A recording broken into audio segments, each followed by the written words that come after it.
Hey everybody, my name is Justin and this is my online presentation assignment.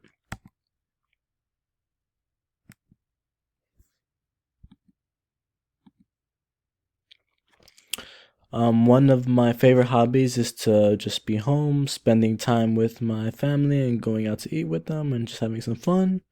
And another one of my favorite hobbies is playing basketball. I love basketball. Um, One of my greatest accomplishments so far is getting my dental assisting certificate. I've been doing dental assisting for about 4 years now, and starting college is also a big accomplishment for me. From this course, I expect to learn on how to better navigate Valencia as a whole. I also expect to learn how to better organize my time for my studies. My message to my instructor is that I'm not very good at learning online. I'm better at learning in the classroom, but because of my work schedule, I am unable to.